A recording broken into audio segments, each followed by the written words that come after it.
transférer 60 millions de dollars vers la Suisse, le refuge financier le plus sûr au monde, un homme enroula des liasses de billets autour du corps de sa petite amie.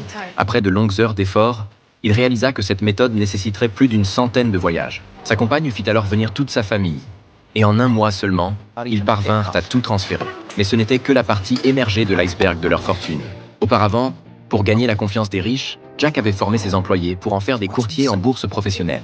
Sous sa direction, l'entreprise prit de l'ampleur, passant d'un petit garage à une société leader sur le marché hors cote.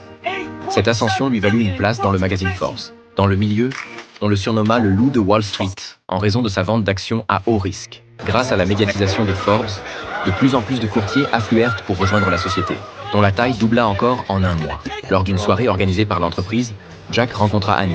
Sous l'effet de l'argent et des substances, tout s'accéléra, car chacun savait ce que l'autre désirait. Ils s'entendirent immédiatement, mais le bonheur fut de courte durée. Son épouse les surprit en flagrant délit. Elle s'attendait à ce que Jack change, mais pas à ce point.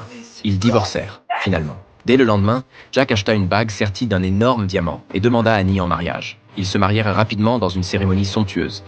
Peu après, Jack connut une explosion de succès professionnel. Il manipulait les cours en les faisant grimper tandis que ses associés vendaient. Les profits affluaient en espèces entre ses mains. Bien que la commission des opérations boursières et la police enquêtant sur lui, Jack ne s'inquiétait guère. Il avait corrompu Mike, un haut responsable de la commission, qui lui transmettait des informations, lui permettant d'échapper sans cesse au danger.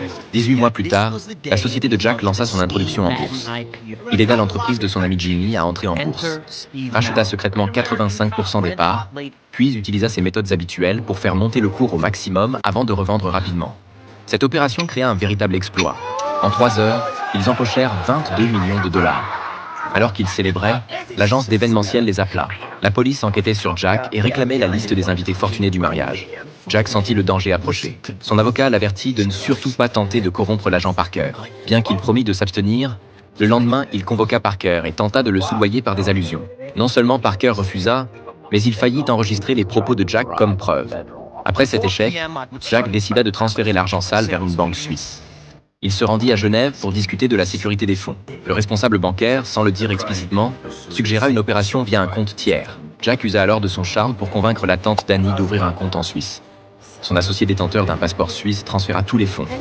Mais ce qui semblait se dérouler sans accroc fut gâché par l'arrogance de Jimmy.